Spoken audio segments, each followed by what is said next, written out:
जी नमस्कार दोस्तों, मैं सत्य मिश्रा और आप देख रहे हैं टीचर लर्नर्स का यूट्यूब चैनल। दोस्तों, आप सभी के लिए कुछ महत्वपूर्ण अपडेट है जो कि सीटेट एग्ज़ाम को लेके है कि जो अगला सीटेट आपका एग्ज़ाम होने वाला है कब होगा और क्या आपका जो अगला एग्ज़ाम होने वाला है वो उसका पैटर्न क्या रहने वाला है, परीक्षा आपकी ऑफलाइन होगी या ऑनलाइन मोड पे होगी, इन सब के बारे में भी चर्चा करूँगा। और दोस्तों, अगर आप पहली बार एग्ज़ाम में शामिल होने वाले हैं दोस्तों, तो आपके लिए कुछ एक्स्ट्रा जानकारी दोस्तों जो मैं इस वीडियो के माध्यम से आप सभी को देना चाहूँगा। ठीक है, सबसे पहले चलिए आपको मैं बताता हूँ कि जो आपका सीटेट दिसंबर में परीक्षा होने वाली दोस्तों, क्योंकि अब आपका सीटेट का जो एग्ज़ाम है उस साल में 2 बार कंडक्ट होगा। ठीक है, पहले दोस्तों बीच में ये हुआ कि ऑनलाइन पेपर हो रहा था, तो उस समय बड़े मुश्किल से एक ही पेपर कंडक्ट हो पा रहा था, क्योंकि परीक्षा जो थी वो लंबे समय तक चलती थी। कह सकते हैं कि लगभग एक मंथ दोस्तों पेपर चलता ही था। लेकिन अब फिर से उसका जो चीज़ें उसको बदल चुके हैं। अब आपका जो पेपर है वो पेपर आपका ऑफलाइन मोड पे कंडक्ट करवाया जा रहा है। ठीक है, ऑफलाइन मोड में दोस्तों, ऑनलाइन मोड में क्या होता है दोस्तों, आप जान लीजिए कि ऑनलाइन मोड जो पेपर होता है तो आपके सामने कंप्यूटर स्क्रीन रहता है दोस्तों, आपको उसी पे सारी चीज़ें सॉल्व करनी रहती है। ठीक है, बस उसी में आपको जो ऑप्शन आपको सही लगता है आप टिक करते हो, नेक्स्ट करते आगे बढ़ जाते हैं। लेकिन ऑफलाइन मोड पे दोस्तों सारी चीज़ें बदली हुई होती हैं। आपके सामने एक पेपर होता है और एक OMR सीट होता है, जो आपको क्वेश्चन सही लगता है उस OMR सीट में आप उस चीज़ को फिल कर देते हैं। ठीक है, ये तो रहा ऑफलाइन। ठीक है, और ऑनलाइन ऑनलाइन जो होता है दोस्तों CBT बेस होता है, कंप्यूटर बेस होता है, और जो आपका ऑफलाइन पेपर होता है वो OMR सीट बेस होता है। ठीक है, इसमें OMR भरना रहता है और इसमें सिर्फ कंप्यूटर बैठ के आपको प्रश्न को टिक करते हुए आगे बढ़ना रहता है। ये चीज़ें नहीं।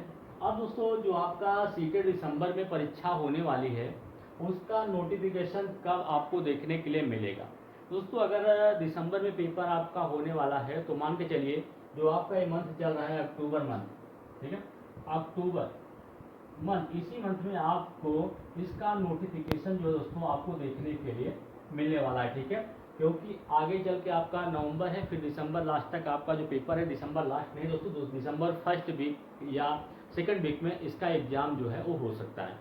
तो ये रही दोस्तों कि नोटिफिकेशन कब जारी होगा आपका, इसका नोटिफिकेशन अक्टूबर मंथ में या कहते इसी मंथ में आपको देखने के लिए मिलने वाला है।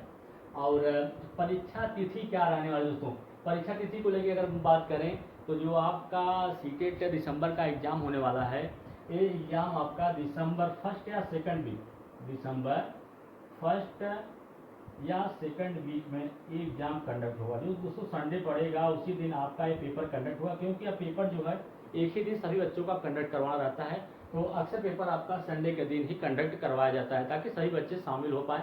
ठीक है, ये चीज़ रही।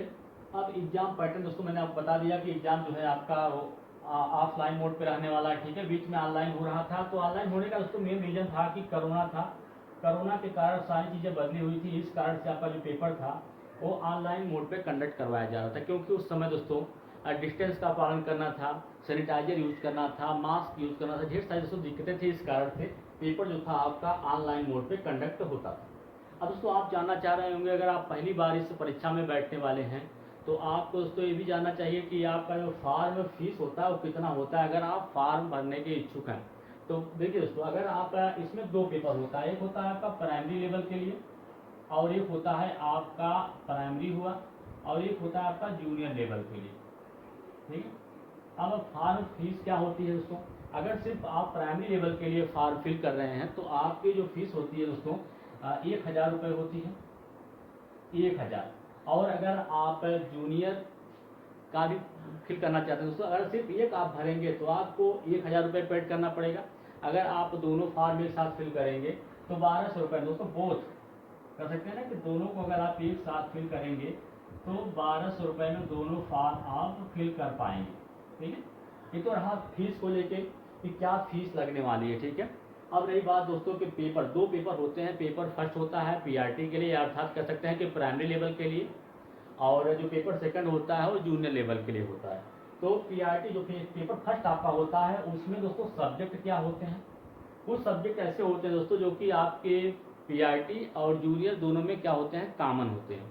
तो यहाँ पे दोस्तों मैं आपको बात करूँ अगर, तो पेपर फर्स्ट में सब्जेक्ट होता है आपका हिंदी होता है, फिर आपका CDP होता है और इंग्लिश संस्कृत की लैंग्वेज आपके होते हैं, एक आपका हिंदी लैंग्वेज दोनों आपका दो लैंग्वेज होते हैं, उसमें से आप कोई भी ले सकते हैं। जैसे दोस्तों इंग्लिश हुआ, हिंदी हुआ, संस्कृत हुआ, बांग्ला हुआ, फारसी हुआ, उर्दू हुआ, उसमें से आपको चूज करना रहता है। एक तो हिंदी कंपलसरी हो गया, उसके अलावा आप इंग्लिश, संस्कृत, उर्दू, फारसी, इसमें से जो भी आप लेना चाहते हैं उसको आप सेलेक्ट कर सकते हैं। और चौथा सब्जेक्ट होता है दोस्तों ईवीएस होता है, पांचवा आपका मैथ होता है। और प्रत्येक सब्जेक्ट दोस्तों 30 नंबर के होते हैं, प्रत्येक सब्जेक्ट 30 नंबर के होते हैं। और पूरा मिला के आपको, अगर आप जनरल कैंडिडेट हैं, ठीक है, जनरल कैंडिडेट हैं, तो आपको 90 नंबर पाना अनिवार्य होता है। अगर आप 90 नंबर से कम पाते हैं तो आप फेल हो जाएंगे, ठीक है। और ओबीसी कैंडिडेट हैं, ठीक है, तो आप 82 नंबर पाएंगे, तब आप एग्जाम को क्वालिफाई कर पाएंगे दोस्तों, ठीक है। और ऐसा नहीं है कि आपको सब सब्जेक्ट में पासिंग होना जरूरी है दोस्तों, कोई भी 3 सब्जेक्ट आप लेके इतना नंबर गेन कर सकते हैं, ठीक है। और जो आपका पेपर सेकंड है उसमें दोस्तों 3 चीज़ें आपके 3 सब्जेक्ट अनिवार्य हैं। देखिए 3 सब्जेक्ट ऐसे हैं जो कि फर्स्ट और सेकंड पेपर में दोनों में मैच करते रहते हैं। एक आपका हिंदी हुआ, सीडीपी हुआ, इसके अलावा इंग्लिश, संस्कृत, उर्दू, फारसी जो भी दोस्तों है, ये भी आपका 30 नंबर का हिंदी, इसमें भी 30 नंबर का बाल विकास, और 30 नंबर का दोस्तों कोई भी अगर आप लैंग्वेज चूज करते हैं इसमें से इंग्लिश, संस्कृत, उर्दू, फारसी, बांग्ला, तभी आपका 30 नंबर इसका रहता है। और एक होता है दोस्तों सोशल साइंस या साइंस, दोनों में से आपको एक चूज करना रहता है। अगर आप साइंस साइड के स्टूडेंट हैं साइंस लेंगे, जो कि 60 नंबर का होता है। और सोशल साइंस भी क्या होता है 60 नंबर के, भी पूरा आपका 150 नंबर का होता है। और पासिंग मार्क दोस्तों दोनों में सेम होती है।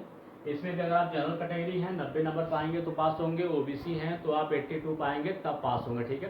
तो दोस्तों अभी से अगर आप एग्जाम क्वालिफाई करना चाहते हैं तो अभी से दोस्तों आप अपनी तैयारी में लग जाइए, ठीक है।